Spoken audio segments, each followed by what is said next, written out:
Yes, good afternoon guys. Welcome to my video once again guys. Okay, this afternoon I'm going to show you this kind of a stone. I think this is not an ordinary stone, but it looks like metal guys. Okay, I thought guys there are somebody here told me that this is a platinum, or what is this kind of material guys. Okay, this is the actual color of this metal guys. Okay, let's focus on its texture guys. Okay, that is the actual texture of this guys. This is not man-made guys. When I found this kind of a stone, this is like it was cut by a vendor, but I didn't cut it because I don't have an ability to cut, and I don't have a tools to cut this one guys.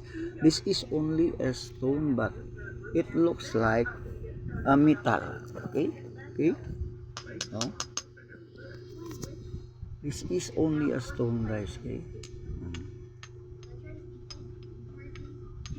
yes, this one. Okay, is this what we call a meteorite, or what kind of stone is this guys? Because there are also a thumbprints of this guys. Okay, yeah, that one guys, it's a fusion crust.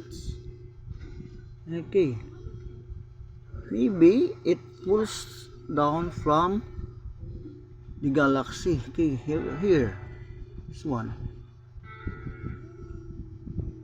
But this metal guys won't attract magnet 100%. It attracts magnet only 20%. Okay, like this. Okay, that is why I show this one to you in the public on this video, because I want to know what is this kind of a stone.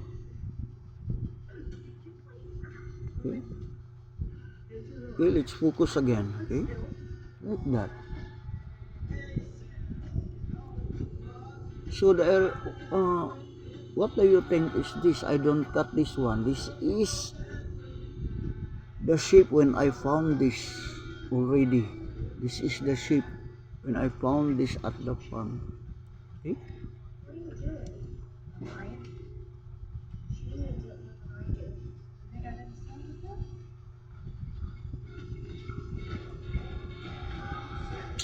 this is not metal. This is a stone for me.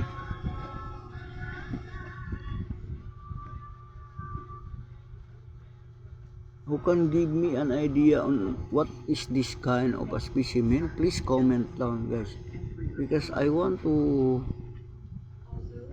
sell this one. Okay, for those who are interested guys.